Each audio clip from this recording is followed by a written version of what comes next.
Okay. So, hello everyone, and welcome to the first MS Thesis talk organized by Akash Ganga. Today's speaker is Ananya Bandopadhyay, who recently finished her MS Thesis project of her fifth year of BSMS at IISER Pune. And she did her MS Thesis work under Sanjit Mitra at Ayuka. And if you have any questions, please type them in the chat. We'll take them up during the talk or at the end as per the need. So I guess with this, we can start the talk. Ananya, over to you. Yeah, thank you. So first, I'd like to start by saying that this is not completely about my MS thesis. So there are a few aspects here and there. Initially, I begin with an introduction to gravitational wave astronomy, and then later I'll also talk a little bit about my other projects. So I'll begin with my MS thesis work. So I worked on parameter estimation in gravitational astronomy, gravitational wave astronomy. To be specific, I worked on parameter estimation for binary black hole populations using data from individual mergers and the stochastic gravitational wave background. So I have a brief introduction to what gravitational wave astronomy is. But to begin learning gravitational waves, I think reading Carroll's book on general relativity is a very good introduction. But here I haven't gone into the details of the gravitational wave theory. I've just begun with what gravitational wave astronomy is.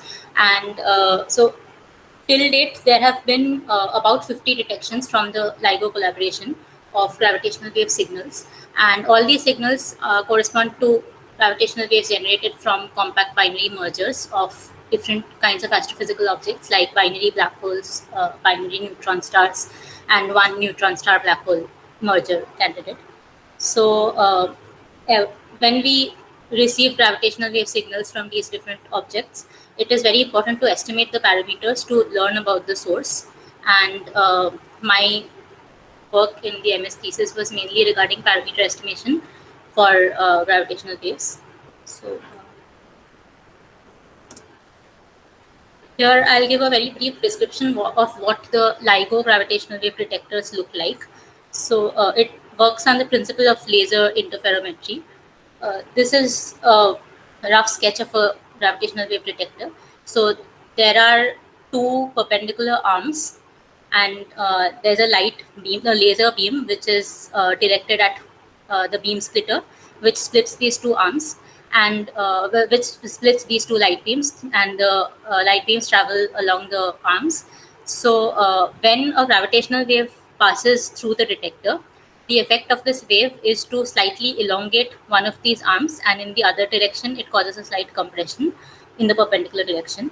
So in the event, like when there's no gravitational wave, when the light beam travels along the arms, and then after these test masses at the ends of the arms are mirrors, so the light beams will be reflected from these and will come back to the beam splitter, and ultimately they'll interfere, and the light collected at the photodetector is the result of the multiple interferences between these light beams. And in case there's no gravitational waves, the arms are oriented in such a way that there will be no interference pattern, so there will be complete destructive interference. But if there's a gravitational wave passing through the detector, then because of the slight change in the arm lengths, there will be an interference pattern, and by studying that interference pattern, we can infer properties of the source that generated the signal. So now, different gravitational wave detectors are sensitive to gravitational wave signals at different frequencies. For example, the LIGO detector, this is a sensitivity curve.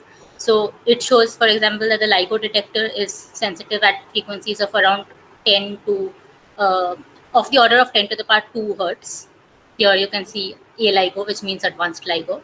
And this is mostly the signals generated from compact binary mergers. And also pulsars, as it says here. So at lower frequencies, for example, at 10 to the power minus 1 hertz here, we have LISA, which the categories of signals detected are also shown in this figure. And then at even lower frequencies, we have the IPTA detector, and it is expected to detect the stochastic background. Now, anything other beyond LIGO, like at the lower end of the frequency spectrum, have not made detections yet. So the only gravitational wave detections we have till date are those of compact binary spirals, and these are theorized and are expected to be detected in the as the detector technology advances in the coming years, you can say. So there are mainly three, broadly three categories in which, as a graduate student or an undergraduate student, you can work on in gravitational wave astronomy. So one is obviously detector technology, which is more of an experimental area, and I don't have much knowledge about this area.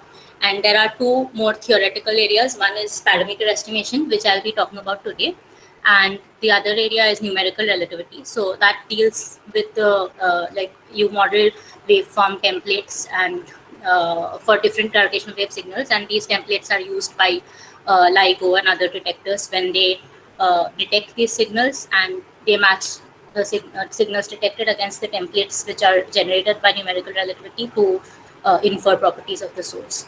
So in this talk, I'll be talking about parameter estimation. And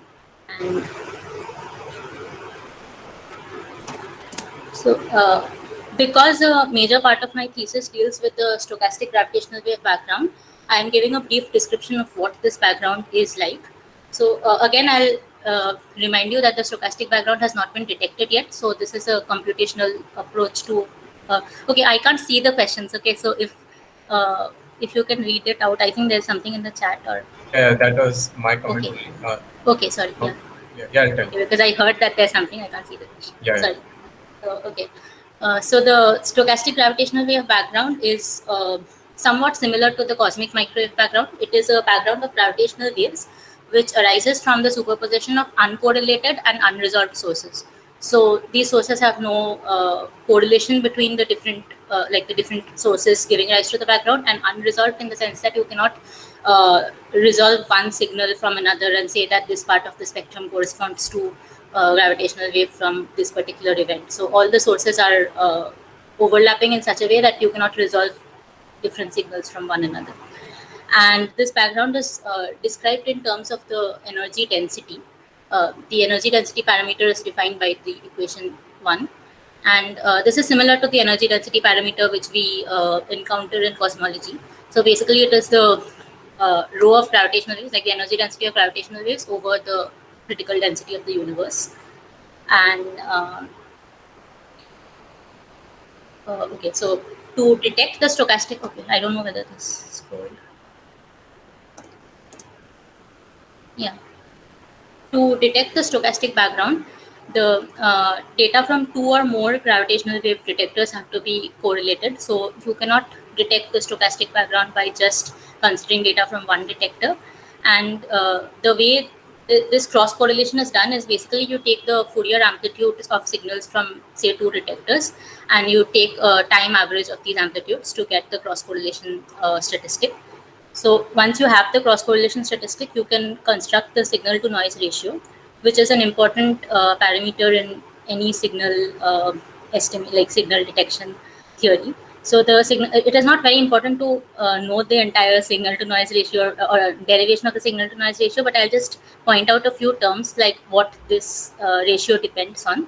So here we see that the ratio is proportional to the square of the, like it's not proportional to square, but it depends on the model omega, that is the model energy density, and it depends on P1 and P2, which are basically noise characterizing the gravitational wave detectors. They are called noise power spectral densities, and gamma is the overlap reduction function, which I'll talk about later. And then T is the observation period, so it depends on proportional to the square root of the observation period of the signal.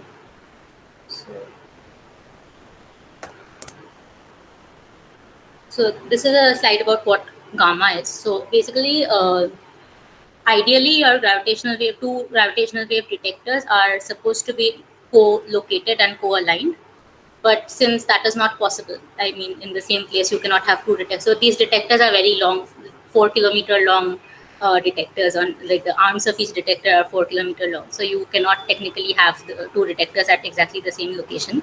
So there is a loss of sensitivity due to the separation time delay, that is the signal reaching from one detector to another. And then because the arms of two detectors will not be exactly parallelly aligned to one another, and gamma is a function which accounts for this loss of sensitivity.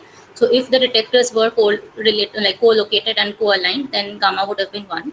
But because it is not, it has a functional form which looks like this. So this is the overlap reduction function between three. This plot shows the overlap reduction function between 3 pairs of detectors.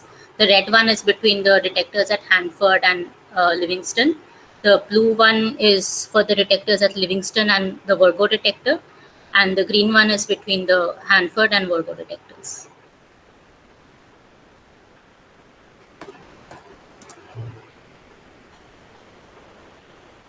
Okay. Are there any questions up to now? Because now I'm going into a different. Oh, okay. As of now, there are. Okay, sure. So because we want to model the stochastic background as okay, so we can in theory model the stochastic background from different sources. So for example, there are cosmological sources that can give rise to such a background, such as inflation and gravitational waves from phase transitions in the early universe. But I'm not concerned with the cosmological sources. I'll be talking of an astrophysical stochastic background. Now, because the astrophysical background is at much lower redshifts, this kind of overshadows the cosmological background, as in it has higher amplitude and it acts like a foreground to the cosmological background. So here I'm considering an astrophysical background generated by binary black hole mergers. And to model this background, I have to model the binary black hole populations by a set of parameters. Now I'm just calling the set of parameters to be theta. In the later slides, I'll go on to say what this set comprises of. But anyway, again, we don't have access to information about theta over all ranges of real numbers. So we only have we only have seen certain gravitational wave events, which are so we'll term these particular events as a class K, and then theta K refers to the signals which are generated by binary black hole mergers, which correspond to these observed candidates of like the candidates which have been observed by LIGO. And if you sum over all such candidates, you'll essentially get the total background. So this particular equation here, equation 3, is the gravitational wave energy density for a stochastic background generated by binary black hole mergers, which are parameterized by theta K. So here we have, we see that it's proportional to, it's not proportional to F because there's an F dependency in dE by dF also, but it depends on F. And R is the rate of merger, which depends on theta, the parameters parameterizing the population of black holes, and then redshift. dE by dF is the spectral energy density of one particular merger, that particular merger event which we are considering. 1 by Z in the denominator converts time in the detector frame to time in the source frame, and then H naught multiplied by the factor under the square root gives the Hubble constant at that particular redshift. So now we can see that this model here has different parameters which we can vary. For example, here in there is one question. Yeah. So Mithalshri is asking, sorry, can you just define F? Is it frequency of gravitational waves? Yeah, F is the frequency of gravitational wave, and Fs here is the frequency at source, and just F is the frequency that we observe here at the detector. So basically, Fs is related to F as F equals Fs times 1 plus Z. All right. Does that answer your question? Yeah. Okay. Yeah. Thank you. So anyway, so there are parameters in this equation which we can vary. For example, the rate here is dependent on the star formation rate, and then there are other parameters also which I'll go on to say in the next slide. So if we vary these different parameters, we'll get slightly different curves for the energy density. So for example, I don't know how much of this is visible, but anyway, if you vary the star formation rate, this alt SFR, then you get a curve which is very slightly different from the fiducial model. But then there are larger effects when you take a different metallicity threshold or when you take a different mass threshold. So you consider black holes only up to a certain mass. or only up to a certain you consider the star formation rate to be below a certain metallicity threshold.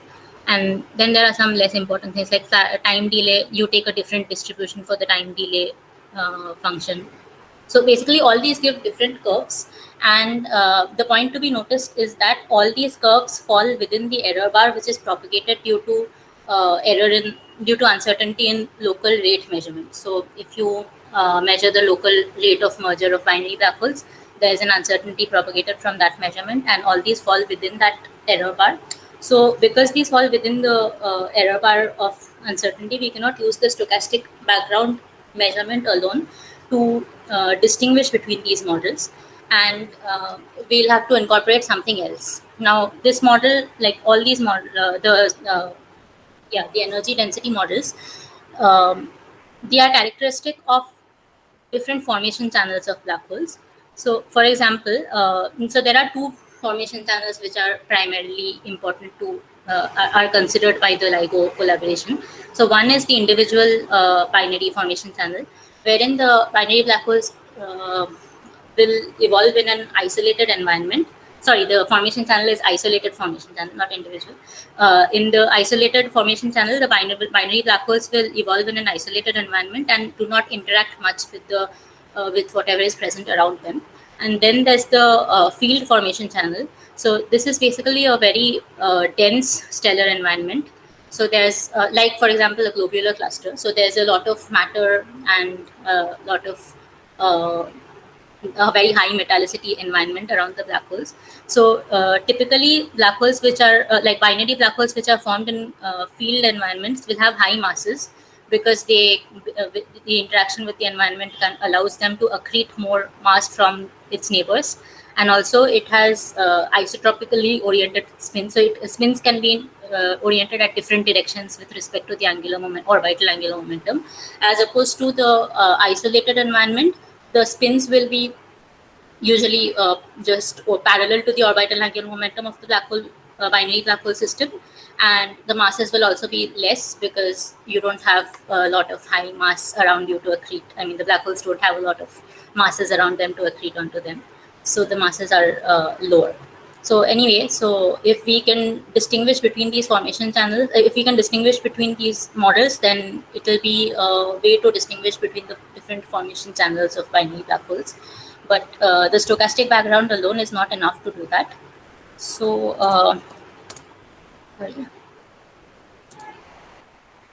so the way we solve this problem is by combining the information that we can get by considering the gravitational wave transients from individual binary black hole mergers. So these are the gravitational wave signals that have been detected by LIGO already. And by combining these two, we can distinguish between the different astrophysical formation channels for binary black holes. So now I have a few slides on the parameters, like the theta that I had referred to in the omega in the model for stochastic background. That theta comprises of 15 parameters. So 8 of these are intrinsic parameters of the binary black hole system, namely 2 masses, M1 and M2, and 6 parameters in spin, because there are 2 component spins. So S1 has 3 parameters and S2 has 3 parameters.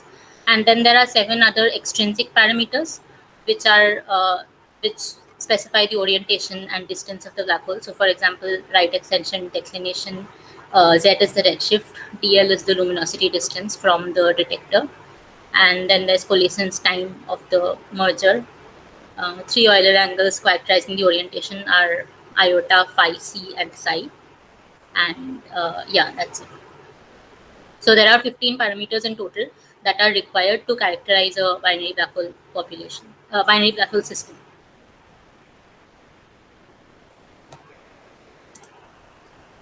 So to describe these intrinsic parameters and extrinsic parameters, various phenomenological models have been proposed.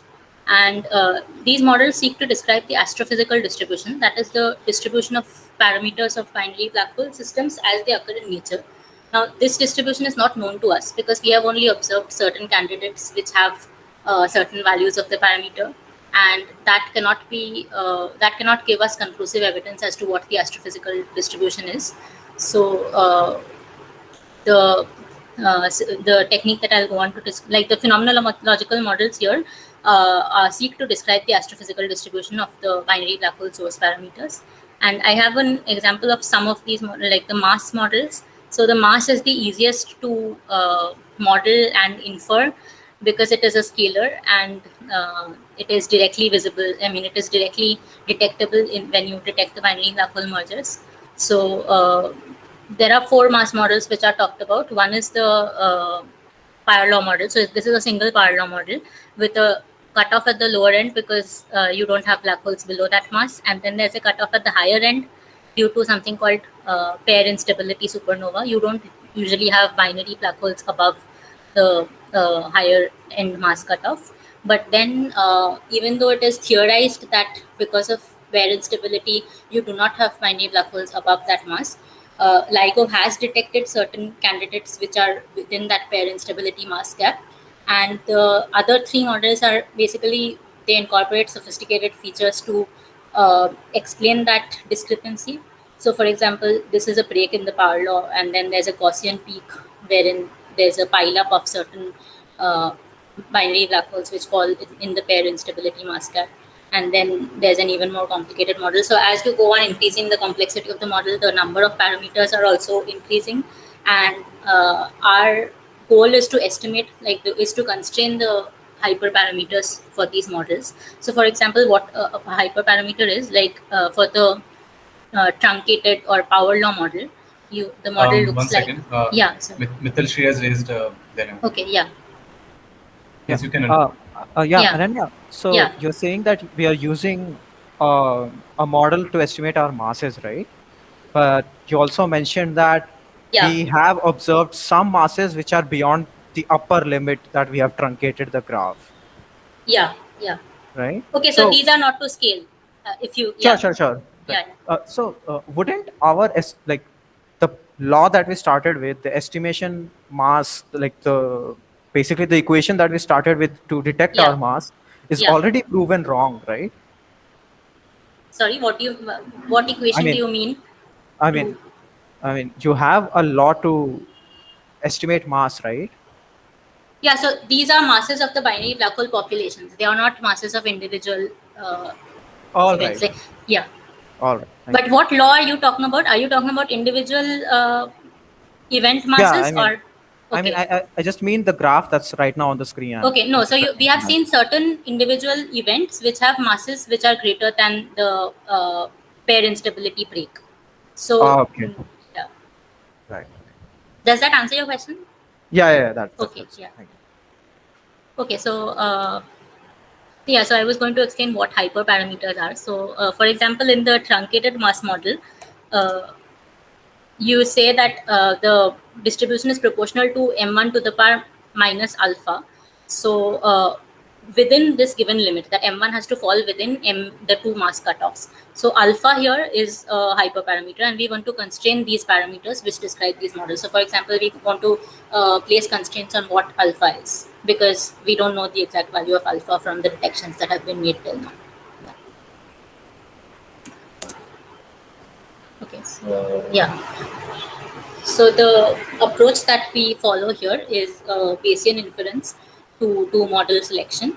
And I guess everyone's familiar with Bayes' theorem. So Bayesian inference is just a Bayes' theorem written slightly differently here. So not even differently. So P of theta given T is something which is called the posterior probability density. That is the probability distribution of the parameters that we are trying to model. So for example, theta here will refer to masses, spins, redshifts, etc. of the black holes. So this is the posterior of theta, which means that the distribution that we get once taking into consideration that the data we have that we have obtained from the experiment, and P of theta, just P of theta, which occurs in the numerator on the right hand side, is the prior, which is basically our knowledge of theta before conducting the experiment, which we take to be a uniform prior, because we renounce having any knowledge of theta. So we just take to be uniform, which shows maximum uncertainty. And L, the L of D given theta, is basically the likelihood of obtaining the data that we have given a particular model, which is parameterized by theta. and the denominator is just the integration of the numerator over all theta, and is called the Bayesian evidence.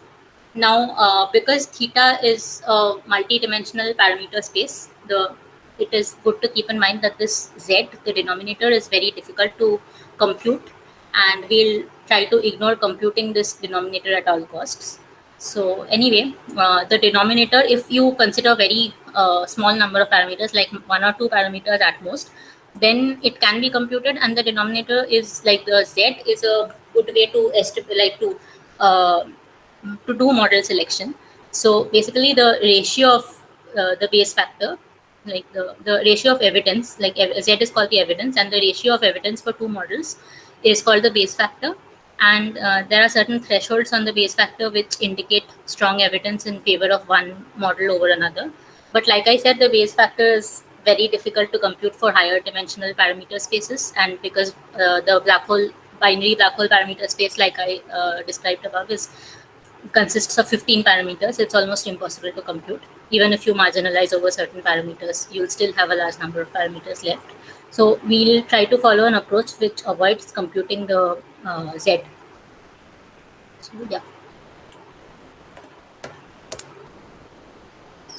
yeah. So here I have a few slides on the likelihood functions, which again will be used in this Bayesian inference. So the likelihood functions, first of all, I have the likelihood function for the stochastic background. So the likelihood of detecting the stochastic background data, given that the models that model the certain population. So for stochastic background, the data is basically the cross correlation, as I had explained in the first few slides. So the cross correlation between two detectors. But again, the stochastic background has not been detected yet. So we need to simulate this cross correlation statistic. We don't have that as available data. And the way we simulate it is by taking into consideration the noise power spectral density of the detector and the model that we are considering for the binary black hole population. So, and also the likelihood function is expected to be Gaussian because the cross correlation statistic is computed over various independent time segments. So if we invoke the central limit theorem, then we'll get a Gaussian distribution for the cross correlation statistic, which is termed as omega I here. So after we have got the omegas for different frequencies, we'll compute L over the whatever range of frequency we need over small frequency bins, which are 0.25 hertz each. Now, the next slide is probably about how to simulate omega. Yeah. Okay, no, the next slide just says that we do not have the cross correlation statistic available because the stochastic background has not been detected. So I'll just tell you how the omega is simulated. So yeah, in order to synthesize the detector data, we need to simulate omega I, which is the cross correlation statistic. So omega I, as I had said before, has a Gaussian distribution. And as we know, the Gaussian distribution is fully specified by specifying its mean and variance. So the variance, I've taken this from one of the papers, but it's easy to derive. So the variance is given by this expression, which is the power spectral density P of f over 0.2 times the overlap reduction function times frequency, and then these are some constants, and root over 1 by t delta f. T is the time period of observation, and delta f is the small length of the frequency bin, which is 0.25 in this case. So given the simulated variance and the omega of true is the mean is the model omega. So that is omega true here is the model omega for a particular binary black hole population, and it depends on the frequency and the theta, the model parameters. So given the mean and the simulated variance, the cross correlation can be synthesized as random draws from a Gaussian distribution, which has mean equal to the model omega and variance equal to the expression here. So we'll make random draws and then construct the likelihood function given by this equation 6. Yeah. And ultimately, we'll use this to do a Markov chain Monte Carlo sampling of the posterior distribution, but I'll get to that later. So then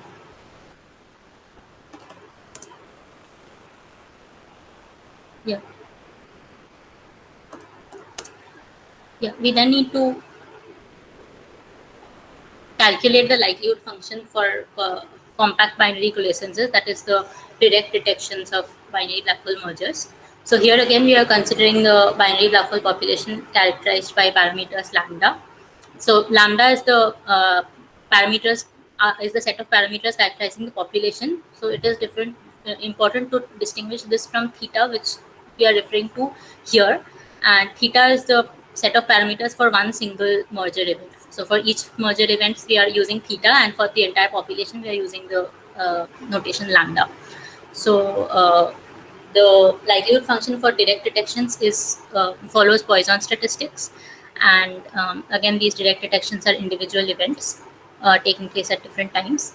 And the likelihood function here, this is Poisson distribution, and the mean of the Poisson distribution depends on the parameters of the binary black hole population. That is, it depends on lambda, and then it depends on the observational, like this parameter psi, which basically represents the observational selection effect of the detector. So a given detector will only be sensitive to a certain fraction of binary black hole mergers taking place across the universe, and we have to calculate this fraction psi in order to compute the likelihood function for the direct detections.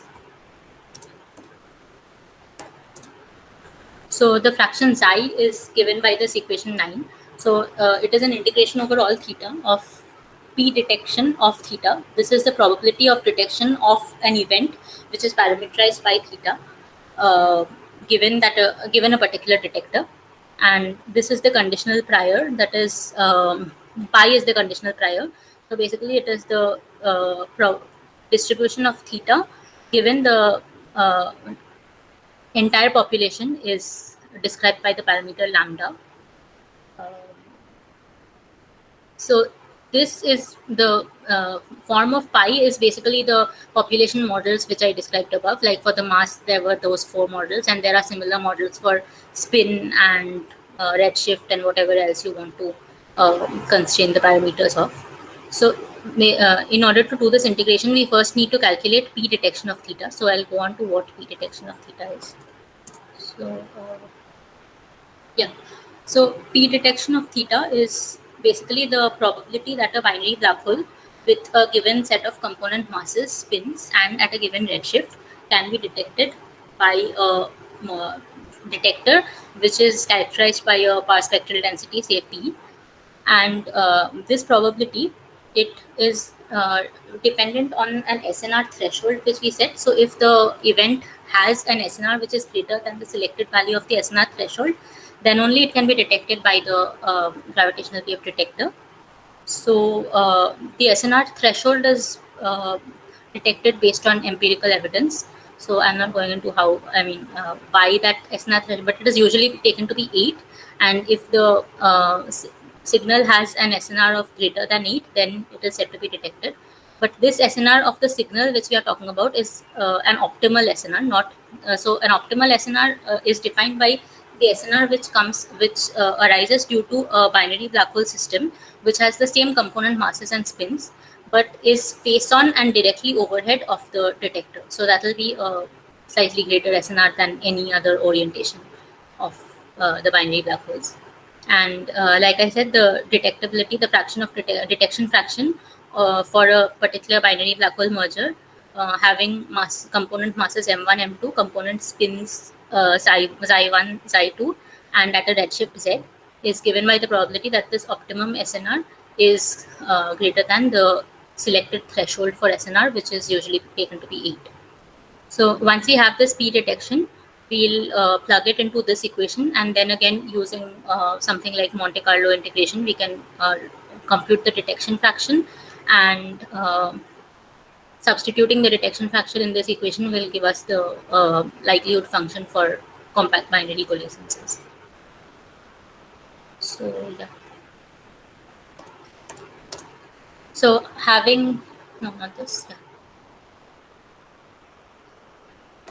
having calculated the likelihood functions for stochastic background and for the individual detections, we'll have to compute the joint likelihood function, which is basically just a product of these two, because the stochastic background and the compact binary coalescences are independent of one another. So it's a product of the two likelihood functions, and multiplying the joint likelihood function with an appropriate prior on the parameter that we are trying to model will give us the posterior distribution for that particular parameter. So then I've included some results of this estimation technique, which is Markov chain Monte Carlo. So Markov chain Monte Carlo basically averts calculating the Z here, because it's a high dimensional integral, and it samples from the posterior distribution by just using the numerator. And once we get enough samples from the posterior distribution, we can construct the posterior mean and variance and get an estimate of what this what the model looks like what the astrophysical distribution looks like. So here I've used a simplified model for the stochastic gravitational wave background, which depends on R0, which is the local rate of merger, and MC, which is the chirp mass, which is a combination of masses M1 and M2, the component masses of the binary merger black hole system. And then there's frequency, but frequency is basically defining the spectrum. You have omega across all frequencies. So we want to estimate the parameters R0 and MC, and for that we use Markov chain Monte Carlo, which I think Markov chain Monte Carlo will be a very familiar concept for third or fourth years who have done the StatMech course. But for first and second years, I'll not go into it right now, but if there are questions, I can address it at the end. But basically, you get a histogram which samples from the posterior distribution, and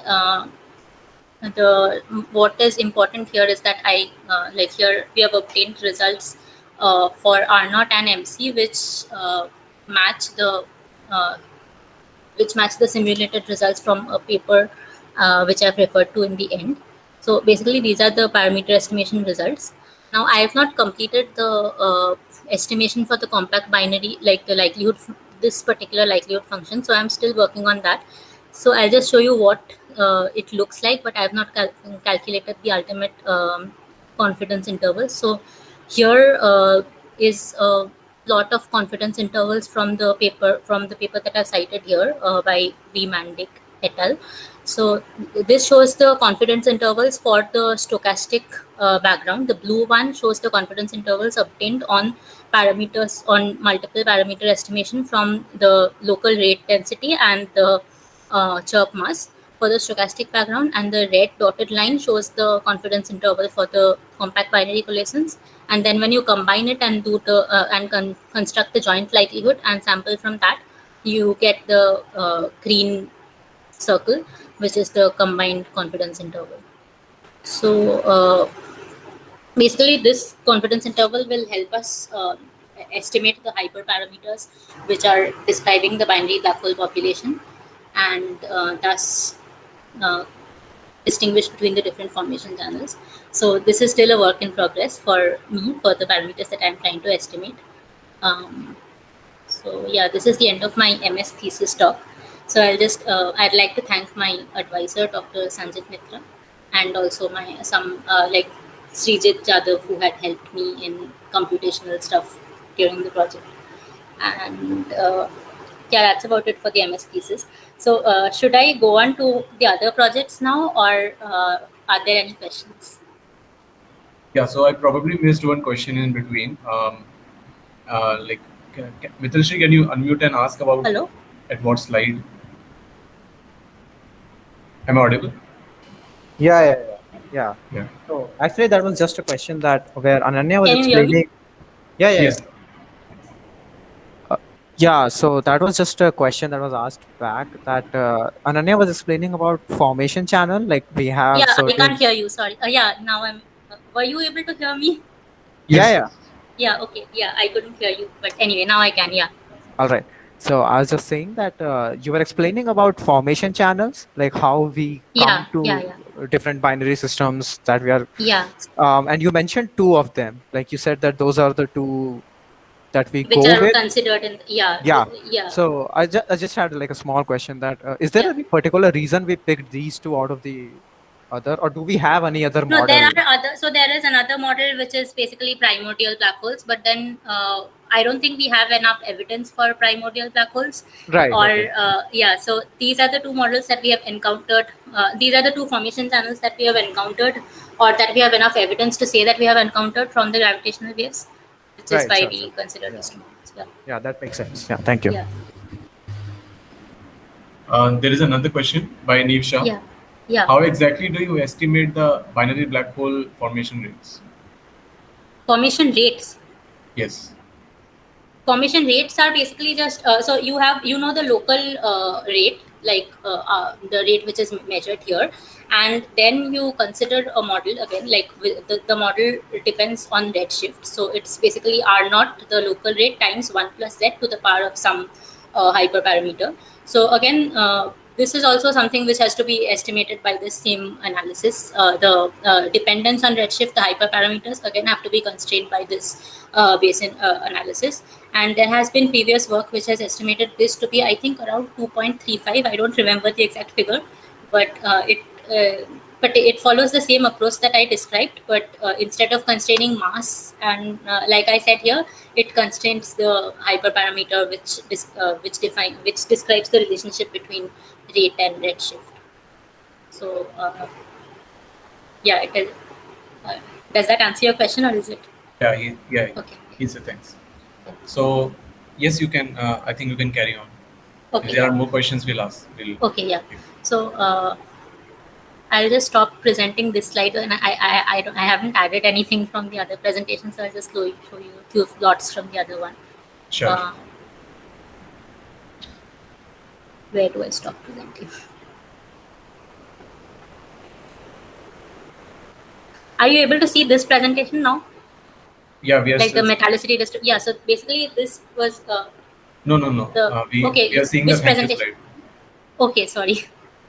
I don't know how to stop presenting here. This doesn't give any option to. Yeah, you can go back to the browser, I guess, and then.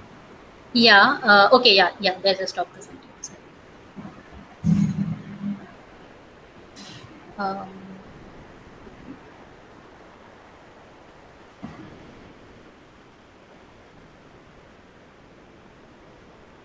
Yeah. So I'll not go through the entire presentation, but this was a project that I had done in my third year under the IAS fellowship, and this was at Aries Nainital. So it is basically another topic in astro, which is I worked on inferring the structure of the galaxy from metallicity distribution of open star clusters. So basically, I took certain catalogs, online available catalogs, which list out the characteristics such as metallicity and distance from the galactic center, etc.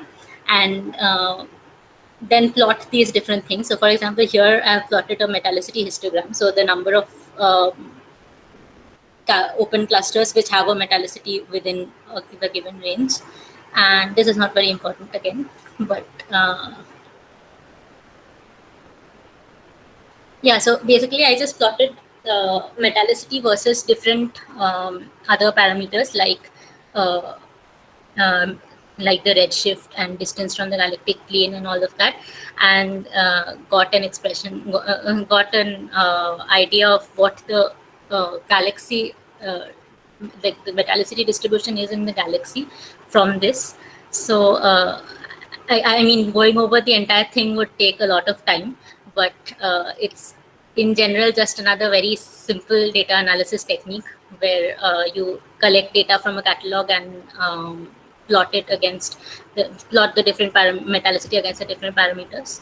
So there is a question. I don't think yeah. By metallicity, you mean percent of metals in a star? Yeah, like metallicity is defined by this equation, but percentage of metals in the star cluster, not in individual stars, but this was in star clusters. So are you considering only iron or? Yeah, I had considered only here I had considered only iron. Yeah. Okay, so like, is that because iron is quite dominant? Yeah, because iron is dominant, and it was just taken as a standard. So you can consider other metals also, I think, but I guess it will just have lower values. And no, I mean, you can consider other metals also. there's no problem. But I considered iron because most of the catalogs had listed iron. So this was essentially a very data-driven project. So whatever the catalogs had listed, I had used that to infer parameters. I mean, to infer the structure of the galaxy.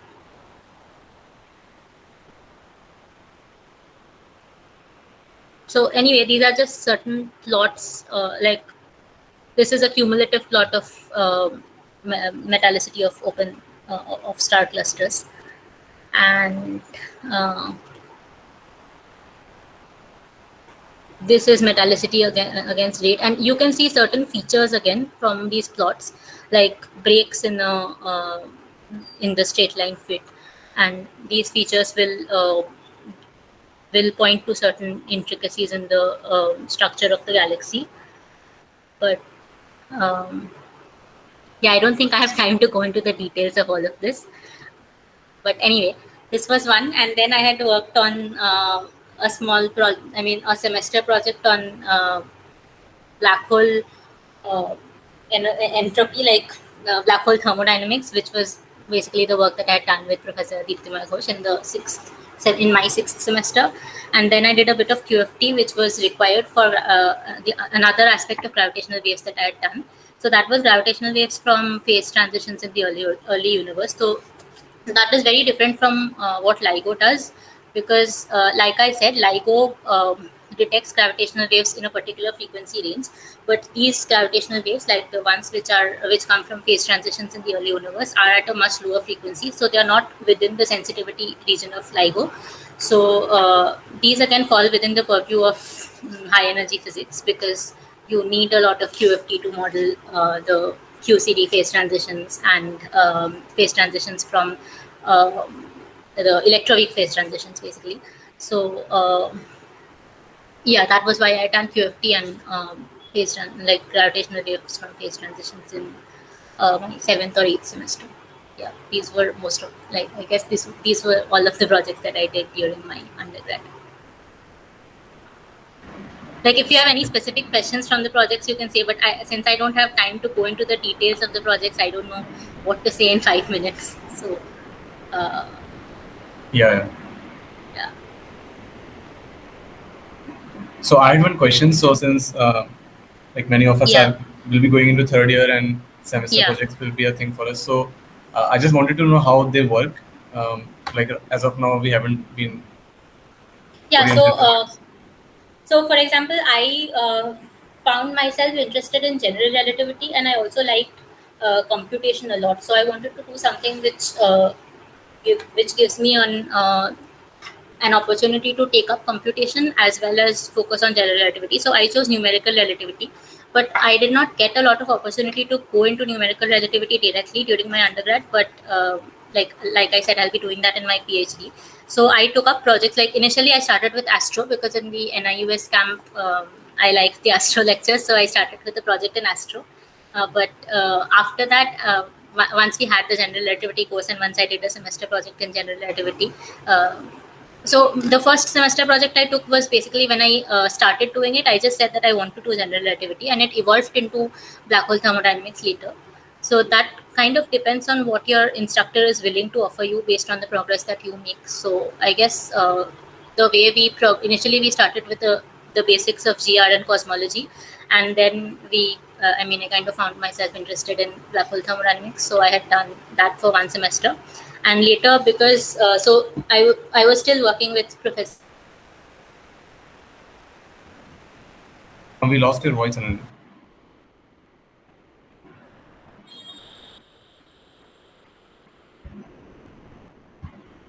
Is anyone else able to hear her? No, I can't hear. Yeah.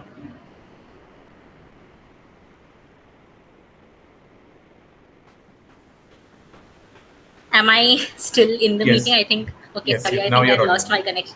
Yeah, sorry. So yeah, I spent one semester learning whatever QFT I needed for gravitational waves from phase transitions, and now I think he's also pursuing that particular area. Like one of his students is probably doing that, but I don't know if he has published anything in that area. But yeah, so that was how my projects evolved, I guess. based on whatever I was interested in, I went in. And I didn't work with a lot of people at ISA, so I did 3 of my semester projects with Deeptiman. So it was more or less.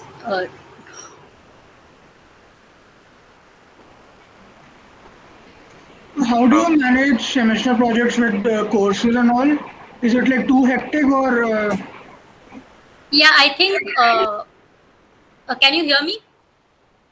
Yes. Okay.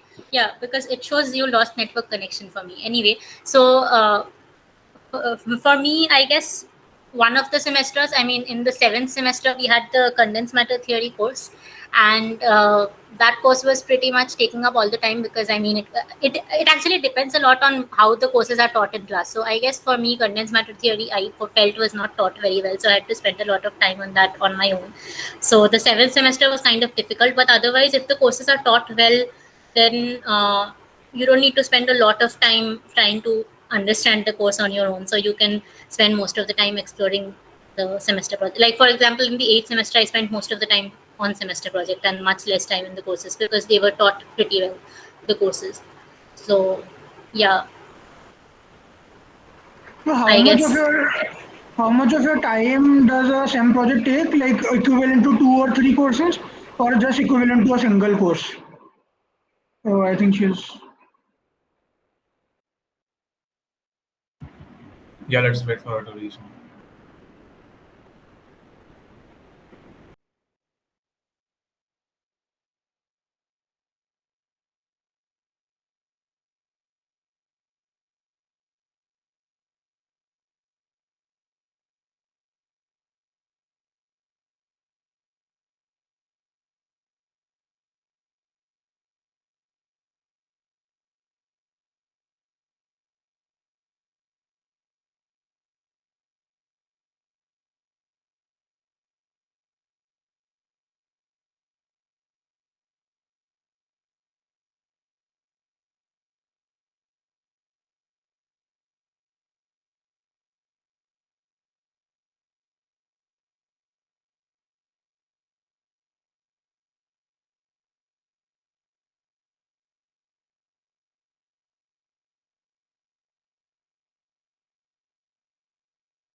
Hi, am I? I guess my connection went off. Yes, yes. Yeah. So how much could you hear of what I said in the previous thing? Okay, is the person? I think you left as soon as I finished my question. Okay, so I just leave, the connection went off. So basically, yeah, what I was saying is that I think the amount of time you spend depends on how much work your instructor expects you to submit, like within a week or whenever, whatever the frequency of meeting is. So for me, it was quite a lot in the 7th semester and 7th semester, I think. Initially it was less, so I could manage to spend a lot of time on the courses, but later in the 7th and 8th semesters, yeah, I had to spend a lot more time on semester projects. So I did find myself studying for the other courses just before the quiz or just before an exam. So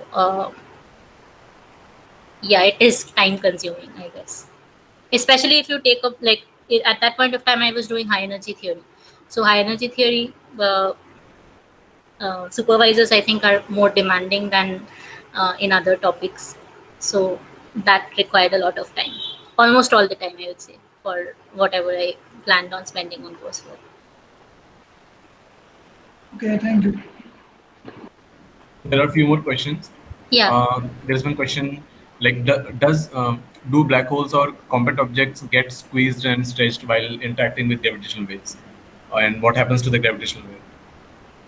No, like so what the question asks is like what you mean to say is gravitational waves from other Yes. sources. No, because the gravitation, like the black holes will be like the gravity due to the black hole in that in space-time regions close to it is already strong enough that it does not experience much of a change from the gravitational effects from faraway sources, because that is already a strong gravity regime. So if you have gravitational waves from very far away sources, that has been subdued due to the distance that it covers. So I don't think it will interact much with gravitational waves from other sources. Okay. Yeah. One question asks, and maybe it has been answered in one form. When did you start doing projects, like which semester? Fifth semester.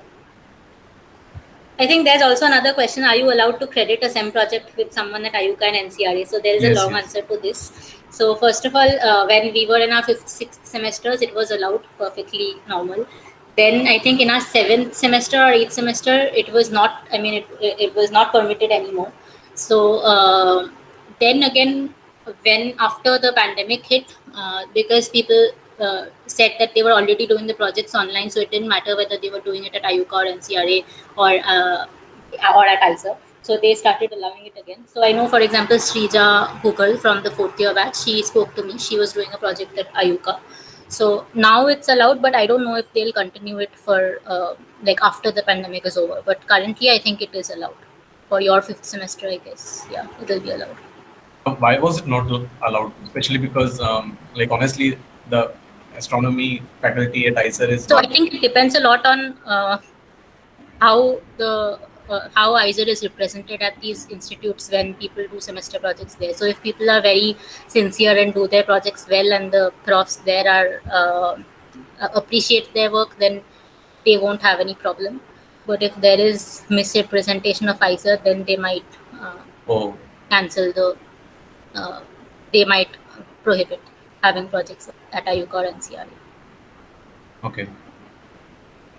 There is another question. General suggestions, advices, and going about BSMS approach towards professors' academic performance to keep in mind role of professor.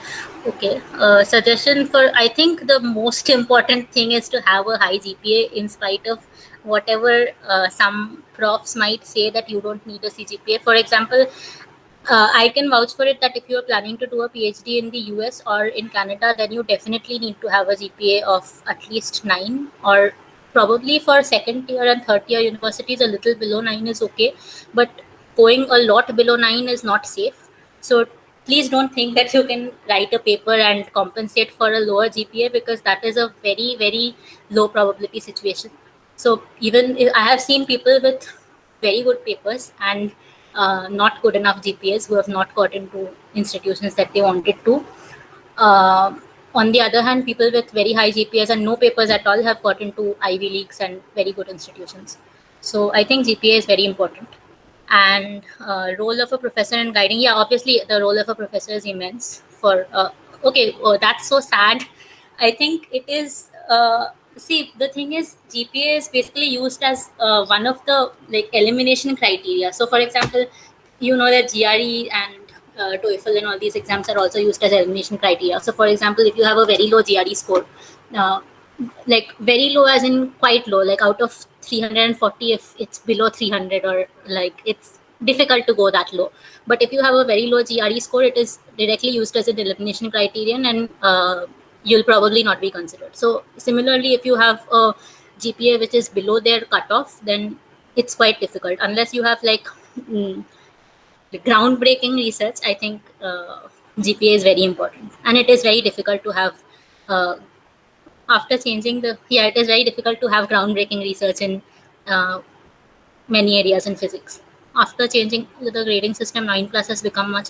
But shouldn't 9 plus actually be easier? Because initially, if you didn't get an A, I mean, if you didn't get it A, you would be getting B, which is equivalent to A, and now you have A plus and A minus, so that you already have a 9 grade. I mean, I don't know, but I think 9 plus should be easier in general. Anyway, I don't know what you mean by approach towards professors, but anyway, role of a professor in guiding projects is definitely very important, because as a BSMS student, it is not possible for you to, I won't say it's not possible, but it is unlikely for you to think of a project direction on your own. So I guess guidance and direction is very important. So whatever work you do will mostly be, even if you're an extremely good student, you'll usually be good at solving problems. You'll not be, I mean, you may be, but it's unlikely that you'll be good at coming up with problems which have a high impact. So I think the role of a professor is extremely important for guiding projects. And yeah. So like about the old and new grading system. So like one reason Okay, why again, the I couldn't hear you. Did someone say? I mean, I was only reading the chat. I wasn't able to hear anyone. okay, now can you hear me? Yeah, now I can hear you. Yeah. Yes. So about the old versus new grading system. Yeah. So like it's thought that the old grading system enabled larger GPA because they had a separate grade for outstanding performance, and so no, but so basically they give 10. The grade which has 10, that is only given to students corresponding to those who would have got outstanding in our system. Is it like that? Yeah, that's what they're doing. They're Okay. giving very less A plus and comparing Yes. it with O mostly. So the Okay. people who got A previously now are getting A B minus. plus. B yeah, plus. yes. So previously, people who would get A and would equivalently get a 10 in that course would get will be getting an A and get a 9 in that course. Yeah. Is that okay? Yeah, Yeah, that's then what- it's yeah. hard. Yeah, then I guess it's harder. Yeah. And some courses are just deleting the A plus grade, so it starts only from 9. Oh, that is really bad then. How can they just delete an A plus grade? They can, so they do it. Wow. Yeah, and because of the online sim, like sometimes they think that it's not fair. But online SEM is already difficult for the students. Why are they making it even more difficult? I mean, Yeah, We have no Yeah, in ecology course, there the prof's logic was ki, like the highest score which is there does not deserve an O, and I've already, like in the past 10 years, I've given only 3 O's. So why should this score deserve an A plus? I mean, now I'm being able to say it because I have graduated from ISER and it doesn't matter a lot. But I think there is among a few professors, I won't say everyone, obviously a lot of people do, like for example, Mukhi is extremely particular about having a good GPA. But there are some professors who promote compensating a bad GPA with a paper. But I think it's not a good thing to promote at undergraduate level, because even though it sounds good and technically, yes, if you're going into research, then having papers is more important. But a GPA, I mean, a good GPA is definitely a feather in your hat for university selection criteria. But I think European universities don't care that much about the GPA. That is what I've heard. I did not apply to any European university, so I don't know much about it. But what I've heard from my seniors and my batchmates is that it is comparatively easier to get into European universities with a lower GPA if you have good papers. So yeah. But since I was always trying to get into US universities, I think for me, I mean, I always knew that I have to keep my GPA moderately good at least. Right. This is rather, Ananya, this is rather a procedural question, but Yeah. since I'm an integrated PhD student, can you tell Yeah. me, is your 5th year thesis also graded? Yeah, it is graded, and it's graded in a very weird way. So basically, for I mean, is the example, scale 10? Is the scale same, like 10, 8, 6? I mean, it the is grading? no, but it looks like it's same, but it's absolutely not same. So I'll tell you what is done. So for example, if you get like in higher 80s, 89 or 88, in most Right. courses, particularly for physics courses, it will correspond to an A. Higher 80s will not be a B. So for us, if we got in higher 80s, it was like you got an A and you got a 10 for that, like the grade point you got for that course was 10. But now, I mean, in the MS thesis, if you get like an 89, then it is directly converted into an 8.9. So an 8.9 is nowhere close to A. I mean, it's not an A. I mean, it's not converted Right. into a grade, but it's directly converted into a GP. So Right. usually people, usually the GPA is lowered a little bit after the MS thesis for most people. All I right. think. All right. Okay. One last question, and this is because I guess anyone would be able to answer this actually for me. So, Yeah. what's the astronomy and astrophysics faculty at ICER, or cosmology, astronomy, astrophysics faculty at ICER? Like, who are the As- professors? Astronomy and astrophysics, I think only Prasad Subramaniam is there because Ramanathria is mostly concentrating on bio nowadays. Yeah. But yeah, for integrated PhD, so only Prasad Subramaniam because you cannot work at Ayuka. And Yeah. as far as cosmology is concerned, Deeptima does theoretical cosmology. So And he is Tarun? there. Yeah, I don't know. I mean, Arun has been publishing Tarun. I mean, Tarun. Oh, Tarun. Yeah, Tarun is observational cosmology. Yeah. Right. I mean, and that's all the faculty we have for Yeah, and astronomy. Yeah. Okay. yeah, mostly for cosmology, yes. Right. All But right. I also saw Arun Thalapalli was publishing. He had published one paper in gravitational waves, so I don't know. I mean, maybe He is actually, he's doing some work with yeah, astroparticle physics. Yeah. yeah, He's exactly. doing. He is I mean, he specializes in pheno, but I noticed recently he has been doing a Yeah. little bit of Yeah. He astroparticles. has Yeah, started. Yeah. yeah, exactly. Okay. Thank you. Yeah. Okay, there's another question, I think. What will you be working in after the MS? I answered it at the beginning of the talk. I'll be doing a PhD in numerical relativity at Syracuse University in USA. Papers, how much are they mentored by the professors? I have no idea. Okay.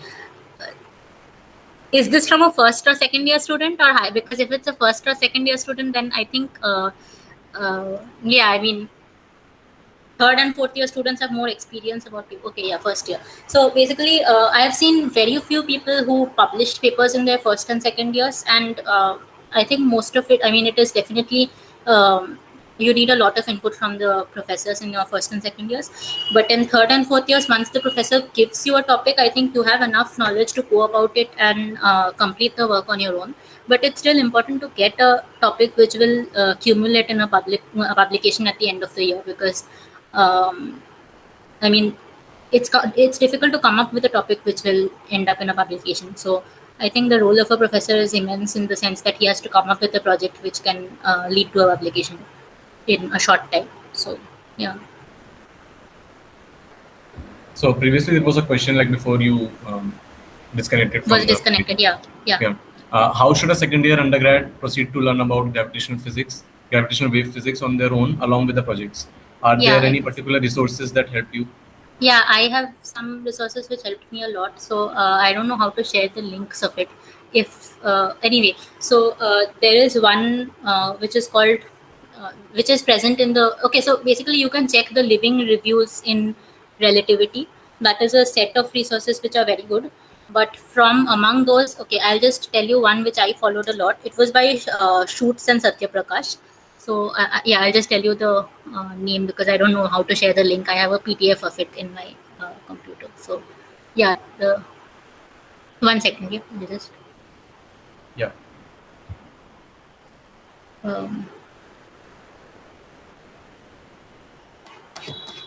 Yeah, so this review is called Physics, Astrophysics and Cosmology with Gravitational Waves. It's present in that living reviews of in relativity section, or you can just download it from archive. So I think this is a very comprehensive outlook to gravitational waves. It has a it in brief, it describes all the areas and avenues that are present in gravitational wave astronomy, but it doesn't go into very great detail in any particular area. So if you're interested in any particular area, I think you have to search for papers in that area. But there's one book in numerical relativity which I followed. It was by okay, again I don't remember, Shapiro. I think it was by Joel Shapiro and one other author. You can just search numerical relativity by Shapiro, and that is one resource. And of course, to learn about the theory of it's Baumgartner and Shapiro, numerical relativity. Anyway, but other than that, I think Carroll and Padmanabhan's book. I don't know what's Padmanabhan just Padmanabhan and Carroll's books on relativity. Those are also very good sources to learn about the theory of gravitational waves. But in order to specialize, you can start with the review that I mentioned, the physics, astrophysics, and cosmology, and then from that, even from that, you'll get resources. I mean, you'll get references which you can follow when you're interested in a particular field. So, is that enough, or is it? I mean, should I go into more specifics, because this was a very broad overview, I think. Okay, whoever asked is probably not here. Yeah. So there is Yeah. another question. It's Yeah. also by a first year. Yeah. When should we narrow down on a field? As in, do we explore everything and then select, or is it okay if we narrow down before we have explored fully? I think it's better to explore everything, but if you, yeah, I mean, it's difficult to narrow down before you have explored anything, right? I mean, you will make a half-informed choice if you have explored. I mean, you can't explore everything, obviously, but from the courses that you have taken, you will get a slight idea of which particular direction you're interested in, and then it's good to explore a few areas, allied areas to that direction. For example, for me, I was interested in gravitational waves, but I did explore astro at a little larger scale than that. I didn't just focus on gravitational waves. So I think as far as narrowing down on a field is concerned, you never have to narrow down on a field in your undergrad. For example, the topic that I worked on during my MS thesis is not the topic that I'll be doing my PhD in. So you can explore a lot of things and then apply to a different thing in your PhD. It doesn't matter, as long as you can explain why you want to do that in your SOP. I think it's not very important what specialization you choose even in your MS thesis. So I think, yeah, undergraduate is should mostly be used for exploring.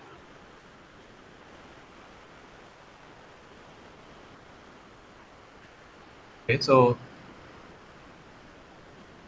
there aren't more questions. Yeah, I guess.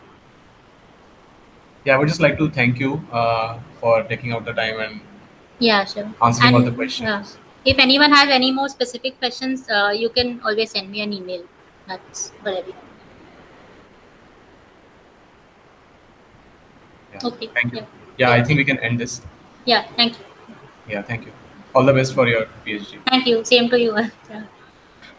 Yeah, thank you. Thank you.